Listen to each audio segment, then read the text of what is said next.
Everyone, welcome back to Step Up Academy. मैं हूं doctor Ananya Dixit, आपकी बायोलॉजी की टीचर, और हम पढ़ रहे थे आपका chapter 7 how do organism reproduce. हमने इस चैप्टर के सारे टाइप के सैंपल क्वेश्चंस देख लिए हैं और अब हम देखेंगे केस बेस्ड क्वेश्चंस। ओके, तो केस बेस्ड क्वेश्चंस क्या होता है कि आपको एक केस दिया रहता है, मतलब एक अनसीन पैसेजेस जो आपको लैंग्वेजेस में आते हैं ना, वैसे ही टाइप के। तो ये जो है अनसीन सीन पैसेजेस हो सकते हैं और इसके बेसिस पे कुछ क्वेश्चंस आपको दिए रहते हैं और आपको उनको आंसर करना होता है। ओके, तो फर्स्ट क्या है, when a girl is born the ovaries already contain thousands of immature egg. Okay, जब गर्ल चाइल्ड का बर्थ होता है, ठीक है, जब गर्ल चाइल्ड का बर्थ होता है तो बाय बर्थ गर्ल में क्या क्या प्रेजेंट होते हैं, एग्स प्रेजेंट होते हैं। और ये एग्स कैसे होते हैं, इमेच्योर होते हैं। ओके, वही एग्स ओवम जो हर मंथ रिलीज होते हैं। ओके, तो ये बाय बर्थ प्रेजेंट होते हैं गर्ल्स में। On reaching puberty some of these start maturing. और जब गर्ल चाइल्ड जो गर्ल है, फीमेल है, वो प्यूबर्टी में आती है, जब वो 12-13 साल की होती है, तो ये जो एग्स हैं, जो इमेच्योर एग्स हैं, वो क्या होते हैं, मेच्योर होने लगते हैं।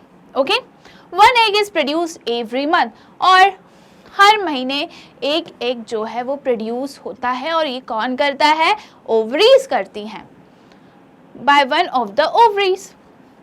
The egg is carried from the ovary to the womb through a thin oviduct of fallopian tube.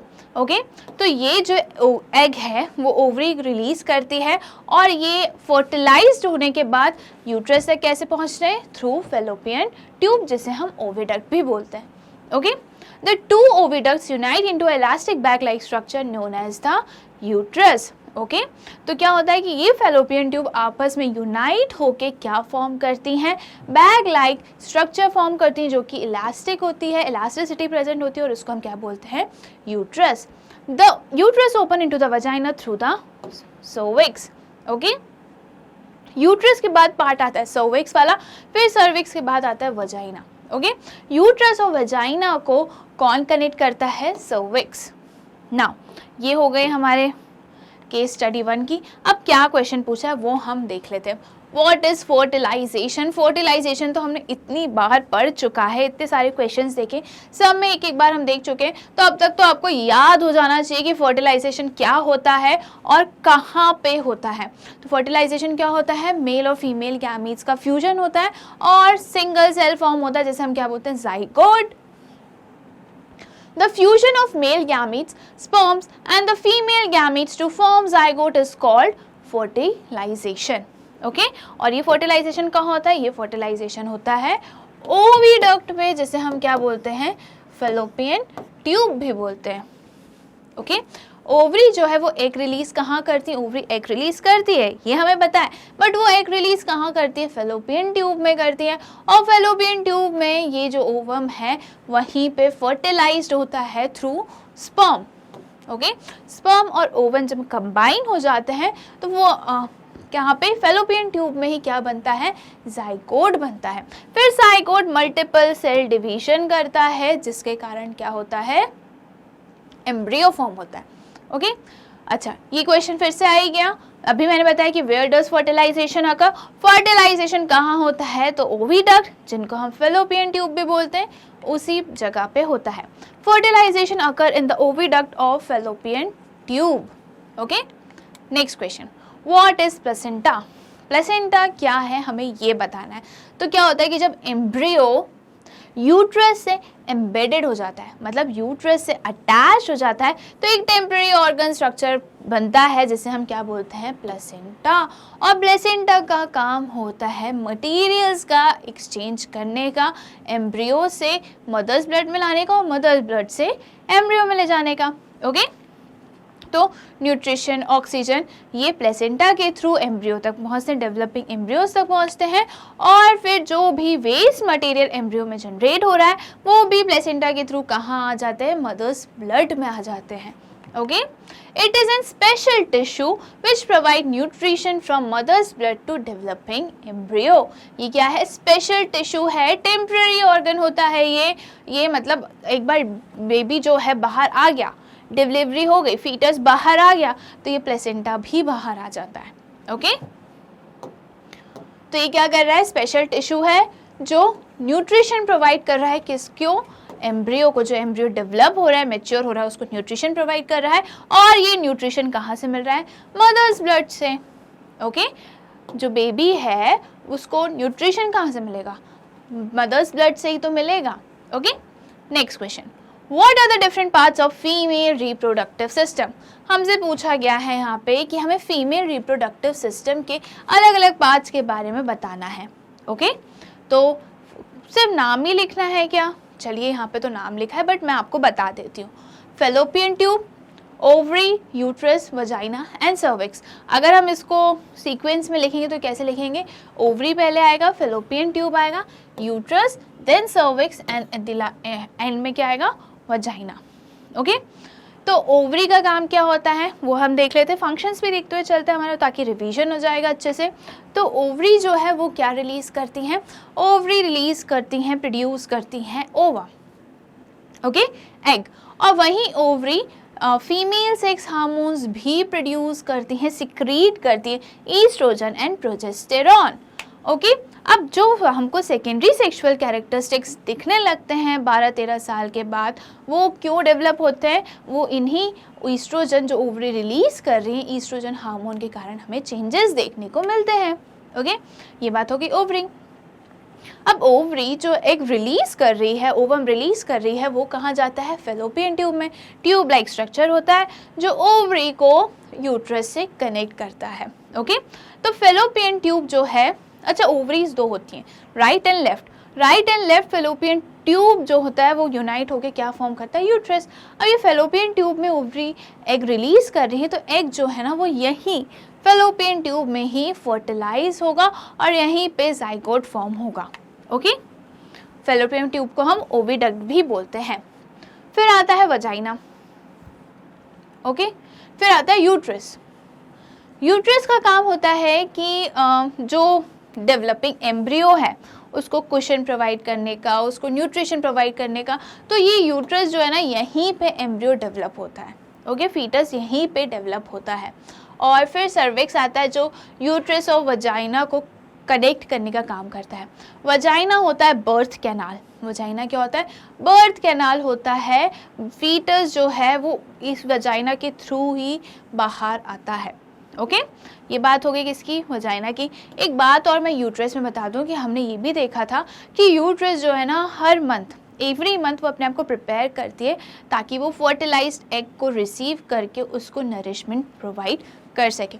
तो कैसे करती है कि यूट्रस की जो लाइनिंग होती है, इनर लाइनिंग, जो वॉल्स होती हैं, वो थिक हो जाती हैं, स्पॉन्जी हो जाती हैं और उनमें ब्लड सप्लाईज काफ़ी सारे ब्लड सप्लाईज होने लगती हैं, बढ़ जाती हैं। ओके, तो ये बात हुई हमारे फीमेल रिप्रोडक्टिव सिस्टम की। Next question, what happens when egg is not fertilized? अब जब एग फर्टिलाइज नहीं हुआ, उसको फर्टिलाइजेशन के लिए क्या चाहिए? मेल और गैमीट का, मेल गैमीट और फीमेल गैमीट का फ्यूजन होना चाहिए। तो फीमेल गैमीट्स तो है बट मेल गैमीट्स नहीं पहुंच पाया एग तक और वो फर्टिलाइज नहीं हुआ। तो अब ये अनफर्टिलाइज एग का क्या करेंगे? तो इस जो ये एग जो फर्टिलाइज नहीं हुआ है वो ब्लड और म्यूकस के फॉर्म में थ्रू वजाइना हम इसको एक्सपेल कर देते हैं, फीमेल अपनी बॉडी से एक्सपेल कर देती हैं। ओके, तो if the egg is not fertilized the thick lining of uterus, अब हमने बताया था अभी थोड़ी देर पहले आपको कि यूट्रस की जो इनर लाइनिंग होती है, वॉल्स होती है, वो अपने आप को प्रिपेयर करती है। ठीक है, कैसे प्रिपेयर करती हैं? वो लाइनिंग को थिक कर लेती हैं, स्पॉन्जी कर लेती हैं, ब्लड सप्लाईज उनमें बढ़ जाती हैं, है ना। तो उसके कारण अब इसकी तो ज़रूरत नहीं है क्योंकि एग फर्टिलाइज ही नहीं हुआ, तो अभी यूट्रस की लाइनिंग की भी आवश्यकता नहीं है, मतलब ज़रूरत नहीं है, नीड नहीं है। तो so it breaks slowly and comes out through vagina as blood and mucus. Mucus आना चाहिए। ओके, अब ये सारी चीज़ें क्या होती हैं? ब्रेक डाउन होने लगती हैं, शेड ऑफ होने लगती हैं और वजाइना के through in the form of blood and mucus ये बाहर आ जाते हैं और जिसको हम क्या बोलते हैं? Menstruation, which is called as menstruation. Okay? Case study 2. The reproductive parts of angiosperms are located in the flower. अब जो एंजियोस्पर्म्स होते हैं, अब जितने भी फ्लावर बेयरिंग प्लांट्स होते हैं ना, वो किस में आते हैं? वो एंजियोस्पर्म में आते हैं। और फ्लावर क्या होता है? फ्लावर जो है वो रिप्रोडक्टिव पार्ट है। ओके, तो रिप्रोडक्टिव ऑर्गन है, सॉरी, और रिप्रोडक्टिव पार्ट्स कहाँ होते हैं? इन्हीं फ्लावर में ही होते हैं। You have already studied the different parts of flower, sepals, petals, stamen and pistil। जी हाँ, हमने तो अपने डिटेल लेक्चर में अच्छे से पढ़ चुका है। Stamen and pistil are reproductive parts। Of course, stamen और pistil जो है वो reproductive parts हैं फ्लावर के। Stamen जो है वो मेल reproductive part है और pistil जो है वो फीमेल reproductive part है। और इन्हीं में क्या प्रेजेंट होता है? Which contains the germ cells। germ cells मतलब male gametes, female gametes, sex cells. Okay, gametes या फिर आप सेक्स सेल्स बोल सकते हो, उनको बात एक ही है। The flower may be unisexual. Flower जो है वो यूनिसेक्सुअल हो सकता है, जैसे कि पपाया, वाटरमेलन। ओके, यूनिसेक्सुअल का मतलब होता है कि जो एक फ्लावर है उसमें या तो मेल रिप्रोडक्टिव पार्ट प्रेजेंट होगा या फिर फीमेल। ओके, अगर एक फ्लावर में दोनों रिप्रोडक्टिव, मेल फीमेल दोनों रिप्रोडक्टिव पार्ट्स प्रेजेंट है तो उनको हम क्या बोलते हैं? बायसेक्सुअल। ओके, सिर्फ फ्लावर में भी, फ्लावर में नहीं, यूनिसेक्सुअल और बायसेक्सुअल का मतलब आपको पता होना चाहिए। अगर फ्लावर उसके आगे ऐड कर दिया तो दैट मीन्स हम यूनिसेक्सुअल फ्लावर की बात कर रहे हैं। When it contains either stamen or pistil।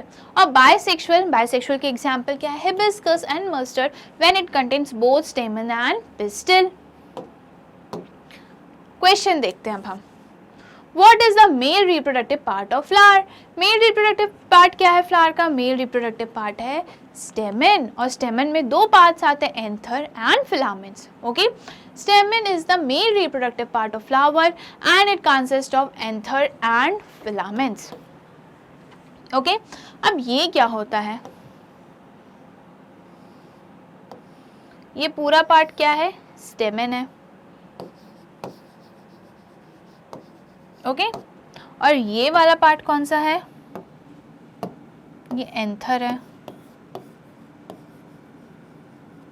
और ये वाला कौन सा है? फिलामेंट है। ओके, और यहाँ पे प्रेजेंट होते हैं क्या? Pollen grains.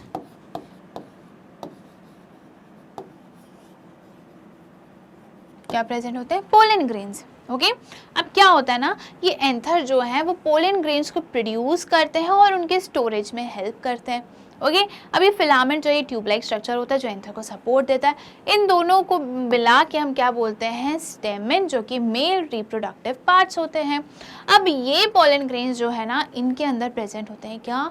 Mail germ sales. Okay, pollen grains जाके कहाँ अटैच्ड होते हैं? स्टिग्मा। स्टिग्मा क्या है? फीमेल रिप्रोडक्टिव पार्ट है।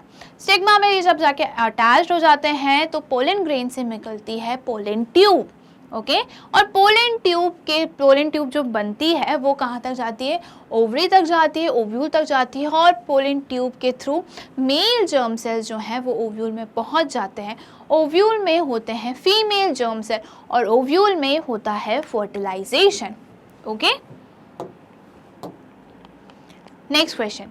What are the different parts of pistil? Pistil के different parts हमें बताने हैं, तो कौन कौन सा होता है? एक होता है stigma, second one is style and the last one is ovary। Okay? Stigma, style and ovary कैसा होता है ये?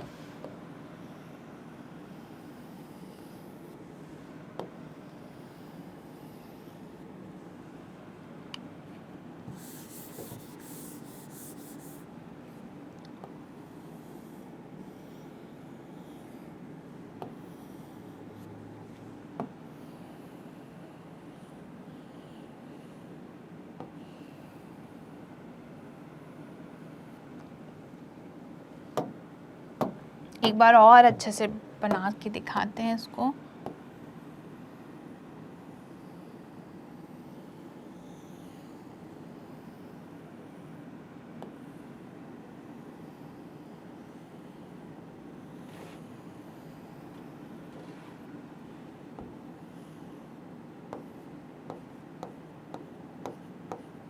ओके, तो ये वाला पार्ट कौन सा होता है? ये वाला पार्ट होता है स्टिग्मा, और ये वाला पार्ट होता है स्टाइल, और ये वाला पार्ट होता है ओवरी। ओके, अब इसमें जो आपको ग्रीन ग्रीन डॉट्स दिख रहे हैं ये क्या है, ओव्यूल है। मल्टीपल ओव्यूल्स प्रेजेंट होते हैं और इन ओव्यूल्स में होता है फीमेल जर्म सेल। एक ओव्यूल एक ही फीमेल जर्म सेल कैरी करता है। तो जब पोलन ग्रेन्स यहाँ आ जाते हैं तो पोलन ग्रेन्स होते हैं जर्मिनेट और वो जाते हैं कहाँ, ओव्यूल्स तक। ओके, पोलन ग्रेन्स होते हैं जर्मिनेट और वो जाते हैं ओव्यूल्स तक। और यहाँ पे प्रेजेंट होते हैं क्या, पोलन ट्यूब। ये क्या बन गई, पोलन ट्यूब। और यहाँ पे प्रेजेंट होते हैं क्या, मेल जर्म सेल्स। ओके, ये मेल जर्म सेल्स हैं। ठीक है, तो ये बात हो गई किसकी, female different parts of pistil की, जो कि फीमेल रिप्रोडक्टिव पार्ट है किसका, फ्लावर का। What is pollination. अब पॉलिनेशन क्या है वो हमें बताना है। तो पॉलिनेशन हमें पता है कि transfer of pollen grains from anther to stigma is known as pollination. The transfer of pollen grains from the stamen to the stigma of flower.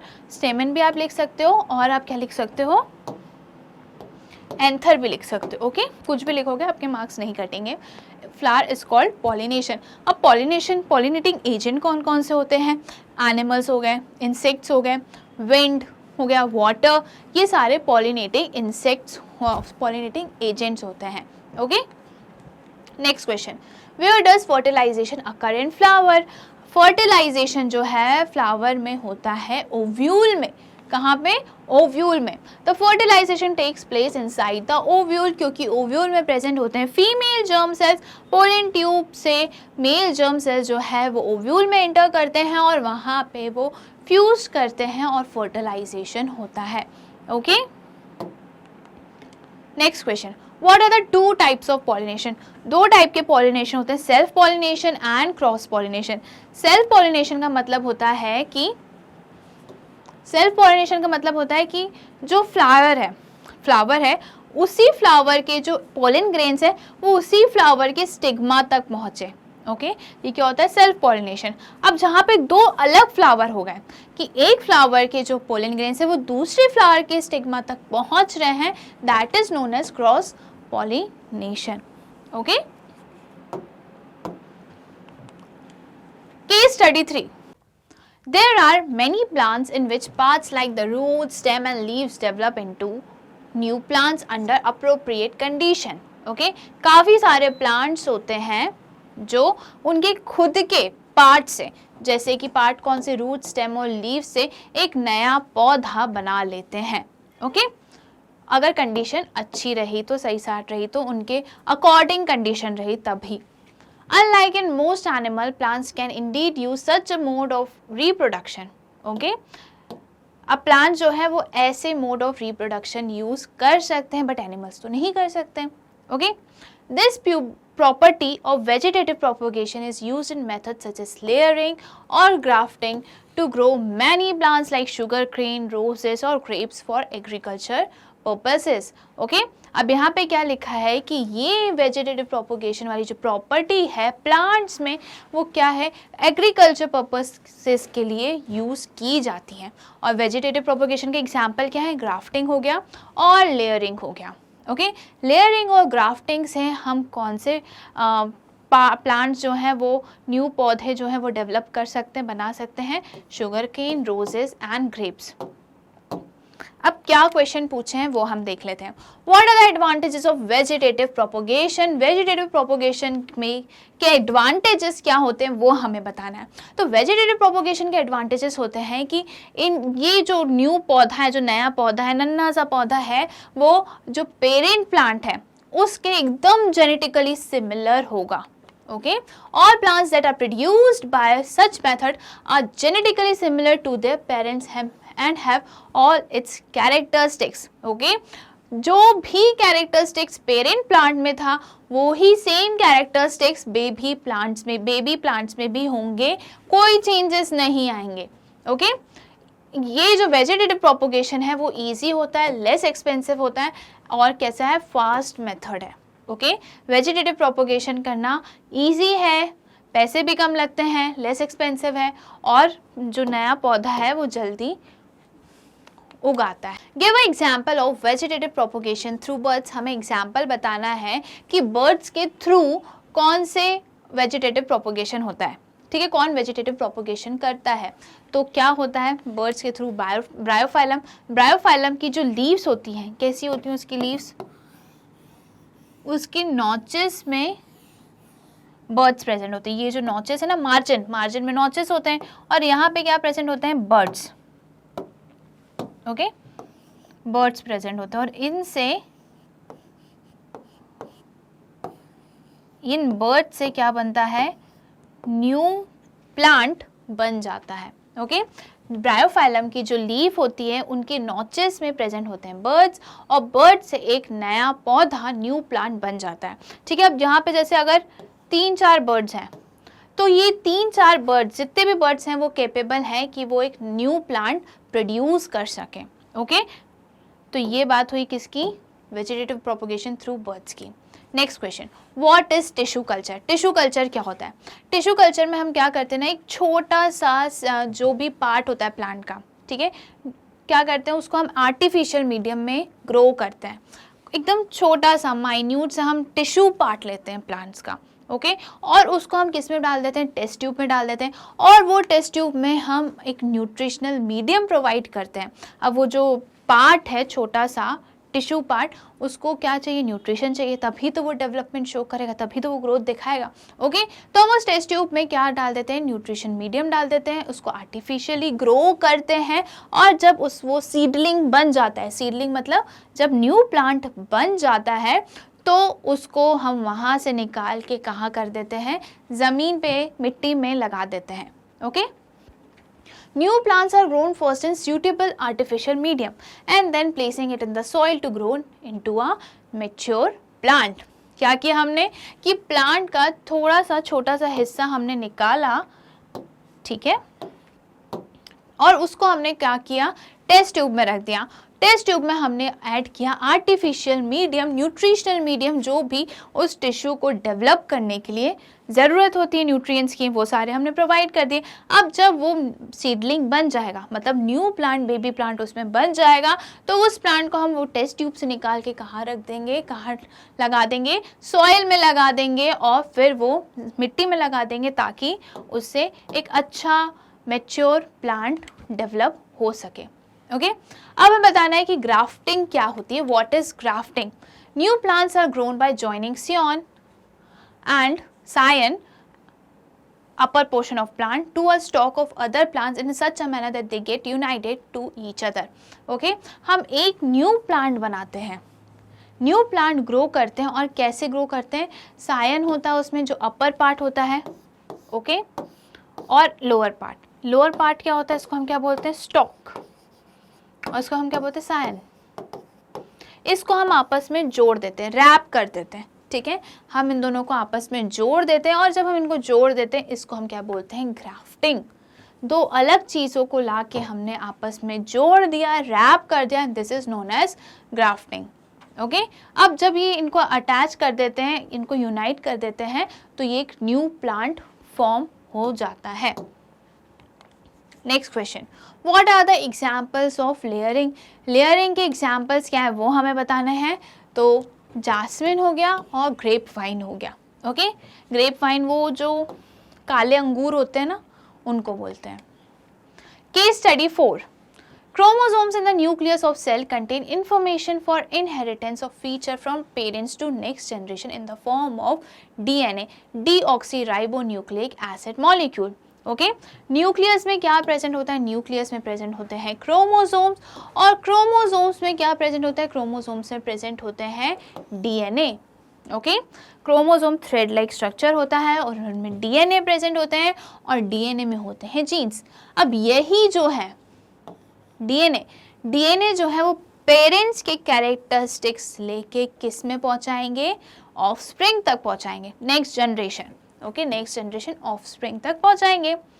The DNA in the cell nucleus is the information source for making protein. अब ये जो DNA है ना, यही information source है कि आगे के प्रोटीन्स कैसे बनना चाहिए। ओके, प्रोटीन बनेगा, ओके, तो उसके लिए प्रोटीन कैसे बनेगा, किस फॉर्म में बनेगा, क्या कैरेक्टरिस्टिक्स होने चाहिए, वो कौन बताएगा? डीएनए बताएगा। डीएनए प्रोटीन को गाइड करेगा। If the information is changed, different proteins will be made. अगर DNA ने information अच्छे से नहीं दी, अगर information change कर दी तो प्रोटीन जो है वो अच्छे से नहीं बन पाएगा या अलग टाइप का प्रोटीन बनेगा.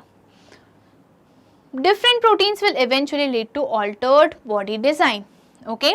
अब वो क्या होगा कि प्रोटीन क्या चेंज हो गया तो उसमें क्या चेंजेस आएंगे, जो नेक्स्ट जनरेशन है उसमें भी तो चेंजेस आएंगे. हो सकता है उनकी बॉडी में कुछ डिफरेंसेस आ जाए, राइट क्योंकि उस डीएनए ने कॉपी अच्छे से नहीं किया, प्रोटीन अच्छे से नहीं बनाया, इन्फॉर्मेशन अच्छे से नहीं दी, तो प्रोटीन ऑल्टर्ड हो गई और इसलिए हमें बॉडी डिज़ाइन में भी क्या देखने को मिल रहा है, ऑल्ट्रेशन मतलब चेंजेस देखने को मिल रहा है. Therefore, a basic event in reproduction is the creation of a DNA copy. इसलिए जो बेसिक इवेंट है वो क्या है, डीएनए कॉपी होना. Cell use chemical reaction to build copies of their DNA. सही बात है, सेल जो है काफी सारे केमिकल रिएक्शन करते हैं ताकि डीएनए की कॉपी बन सके. अब क्वेश्चन क्या है, What is the importance of variation? Variation का importance क्या है वो हमें बताना है. Variation is important for the survival of species over time. Variation makes the species resistant to the changing environment, hence it makes easy for their survival. अब यहाँ पे क्या लिखा है कि species के survival के लिए variation ज़रूरी है. अब ये variation कैसे आती है, जैसे अगर हम sexual mode of reproduction की बात करें तो उसमें दो parents involve होते हैं, male and female. ओके तो मेल के कैरेक्टरिस्टिक्स और फीमेल के कैरेक्टरिस्टिक्स आपस में मिल रहे हैं, ज्वाइन हो रहे हैं, कंबाइन हो रहे हैं और क्या वेरिएशन आ रहा है. वेरिएशन इसलिए ज़रूरी है क्योंकि अभी आप देख ही रहे हैं कितना क्लाइमेट चेंज हो रहा है, इन्वायरमेंट्स में कितने चेंजेस हो रहे हैं. तो उस टाइम पे ये जो चेंजेस आ रहे हैं उसको क्या ईजिली अडेप्ट कर लें. वेरिएशन के कारण ही तो अडेप्ट करेंगे और अडेप्टेशन के कारण ही तो सर्वाइव हो पाएगा, राइट तो स्पीशीज सर्वाइव कर जाएं जो भी चेंजेस उनके इन्वायरमेंट में आ रहे हैं, इसलिए ये इम्पॉर्टेंट होता है. Next question, which mode of reproduction does not show much variation. कौन सा मोड है रिप्रोडक्शन का जिसमें वेरिएशन नहीं दिखता, तो एसेक्सुअल मोड ऑफ रिप्रोडक्शन में वेरिएशन नहीं दिखता क्योंकि इसमें सिंगल पेरेंट ही इन्वॉल्व है और जो डॉटर्स होते हैं, ठीक है, जो डॉटर होते हैं वो कैसे होते हैं, वो भी आइडेंटिकल होते हैं. Okay, generally asexual reproduction show less variation which includes budding, fragmentation, fission, etc. Okay, तो क्या होता है ये asexual mode of reproduction show करते हैं less variation. sexual ज़्यादा करते हैं क्योंकि वहाँ पे दो पेरेंट्स इन्वॉल्व है, asexual में सिंगल पेरेंट इन्वॉल्व है तो वेरिएशन आएगा ही कहाँ से. ओके तो इसमें वेरिएशन कम देखने को मिलता है. Next question, What are the different modes of reproduction of single celled organism? हमें ये बताना है कि सिंगल सेल्ड ऑर्गेनिज्म में हमें कौन कौन से मोड ऑफ रिप्रोडक्शन देखने को मिलते हैं. तो कौन कौन से हो गए, fission, fragmentation, budding and regeneration. Okay asexual mode of reproduction हमें जनरली सिंगल सेल्ड ऑर्गेनिज्म में देखने को मिलता है. What are the features of sexual reproduction? Sexual reproduction के फीचर्स क्या है, हमें ये बताना है कि इसमें दो पेरेंट्स इन्वॉल्व होते हैं, includes both the parents to produce offspring and DNA copies a crucial part of it. Sexual reproduction के मैं सारे पॉइंट्स बता देती हूँ कि इसमें दो पेरेंट्स इन्वॉल्व होते हैं. ओके डीएनए कॉपी जो होती है वो इम्पॉर्टेंट होता है, क्रूशियल इवेंट होता है, मतलब इम्पॉर्टेंट इवेंट होता है. ओके अब क्या होता है सेक्सुअल रिप्रोडक्शन में, पेरेंट्स हो गया, फर्टिलाइजेशन होता है, ओके जाइगोट फॉर्मेशन होता है, बट ये सारी चीज़ें एसेक्सुअल रिप्रोडक्शन में हमें देखने को नहीं मिलती हैं. तो क्या बात करी हमने, दो पेरेंट्स इन्वॉल्व होते हैं, डीएनए कॉपी जो है वो क्रूशियल पार्ट होता है, सेक्सुअल रिप्रोडक्शन में वेरिएशन देखने को मिलता है, फर्टिलाइजेशन होता है एंड जाइगोट फॉर्मेशन होता है. Next question, which mode of reproduction is better and why. कौन सा मोड है, कौन सा मोड रिप्रोडक्शन, कौन सा टाइप रिप्रोडक्शन का कौन सा टाइप है जो बेटर है, जो सबसे सही है और क्यों. Sexual reproduction. क्यों, क्योंकि इसमें हमें वेरिएशन देखने को मिलता है. Sexual reproduction is better than asexual reproduction as the chances of survival of the species is higher in sexual reproduction. Survival of the species के चांसेस, मतलब स्पीशीज सर्वाइव कर जाए इतने बुरे क्लाइमेटिक चेंज में, इन्वायरमेंट चेंज में भी, तो वो किसके कारण आता है? वो सेक्सुअल रिप्रोडक्शन के कारण आता है। क्यों? सेक्सुअल रिप्रोडक्शन में दो पेरेंट्स इन्वॉल्व होते हैं, दो पेरेंट्स के कैरेक्टरिस्टिक्स जो हैं वो किस में मिलते हैं? हमें नेक्स्ट जनरेशन ऑफ स्प्रिंग में मिलते हैं। ओके, तो वेरिएशन सेक्सुअल रिप्रोडक्शन में हमें देखने को मिलता है। नेक्स्ट क्वेश्चन, केस स्टडी बोलना चाहिए, case study 5। The sexual act always has the potential to lead to pregnancy. सही बात है कि सेक्सुअल एक्ट जो है वो इतनी कैपेबिलिटी रखता है, वो है ही पोटेंशियल वो, कि वो प्रेगनेंसी कॉज कर सके। Pregnancy will make major demands on the body and the mind of the woman, and if she is not ready for it, her health will be adversely affected. अब क्या होगा? Pregnancy के लिए अगर कोई women क्या रेडी नहीं है, ठीक है, तो अगर वो प्रिपेयर्ड नहीं है, तो ये सारी चीज़ें जो हैं उसकी हेल्थ पे को इफ़ेक्ट कर सकती हैं, उसकी हेल्थ को भी और उसके मेंटल्स को भी, ठीक है, उसके माइंड को भी, इमोशनली, साइकोलॉजिकली, वो सारी चीज़ें उसकी इफ़ेक्ट होंगी। Therefore, many ways have been advised to avoid pregnancy, ठीक है, इसलिए काफ़ी सारे ऐसे मेथड्स हैं, ऐसे कॉन्ट्रासेप्टिव मेथड्स हैं, बर्थ कंट्रोल मेथड्स हैं, जिनके कारण हम प्रेगनेंसी अवॉइड कर सकते हैं। तो फर्स्ट क्या है? What are the different methods to prevent pregnancy? Different method कौन कौन से? मैकेनिकल बैरियर हो गया, सर्जिकल मेथड हो गया, ओके, IUCDs हो गए, ये सारे हो गए, और फिर केमिकल मेथड जिसमें ओरल कॉन्ट्रासेप्टिव पिल्स आती हैं। Use of contraceptive such as condom, pills, copper tree and surgical method. Condom क्या हो गया? मैकेनिकल और बैरियर मेथड हो गया। पिल्स जो हो गया वो केमिकल मेथड हो गया। कॉपर टी जो हो गया वो IUCD हो गया। और सर्जिकल मेथड में तो क्या आता है? Vasectomy and tubectomy. Next question, what are the surgical method to prevent pregnancy? Vasectomy and tubectomy. Okay, tubectomy किस में होता है? फीमेल्स में होता है, वेसेक्टोमी मेल्स में होता है। ट्यूबेक्टोमी में क्या होता है कि फीमेल्स में जो फेलोपियन ट्यूब होती है उसको कट करके लाइगेट कर दिया जाता है, ओके, उसको लाइगेट कर दिया जाता है, और वेसेक्टोमी में वास्ट डिफरेंस को लाइगेट कर दिया जाता है, ओके। तो ये जिसके कारण जो जर्म सेल्स हैं, जो सेक्स सेल्स हैं, वो पास नहीं हो पाते। Why the female sex ratio is declining day by day? Female sex ratio क्यों कम होता जा रहा है? बट अब तो ऐसा कुछ नहीं है, बट पहले होता था। क्यों होता था ये? क्योंकि due to female foeticide by doing illegal sex selective abortion of female foetuses. क्या होता था कि बच्चा भी हुआ भी नहीं है, तो जब वूम में रहता है, यूट्रस में रहता है बेबी, तो लोग क्या करते थे कि जेंडर पता कर लेते थे। एक वो होता है एमिनियोसेंटेसिस, उसके थ्रू जेंडर पता कर लेते थे, और जैसे ही पता चलता था कि गर्ल चाइल्ड है तो अबॉर्ट करा देते। ओके, तो इसको हम क्या बोलते हैं? Female foeticide. जब फीटस को अभी बर्थ भी नहीं हुआ, अगर बर्थ हो जाता है तो क्या हो जाता है? बेबी होता है। जब तक यूट्रस में रहता है तो तब तक हम क्या बोलते हैं? फीटस। तो फीमेल फीटिसाइड का मतलब फीमेल फीटस को ख़त्म कर देना, मार डालना, किसके हेल्प से? अबॉर्शन करना उसका, ठीक है। और ये कैसे होता था कि सेक्स का पता कर लेते थे, जेंडर का पता कर लेते थे, और पता जैसे ही हो जाता था और ख़त्म कर देते, अबॉर्ट करा देते थे pregnancy. Next question, which contraceptive methods have large side effects? कौन से कॉन्ट्रासेप्टिव मेथड्स हैं जिनके साइड इफेक्ट्स ज़्यादा हैं? तो केमिकल मेथड्स जो हैं, ओरल पिल्स जो हैं, उसके साइड इफेक्ट्स ज़्यादा होते हैं। Oral pills and by changing the hormonal balance leads to high side effects.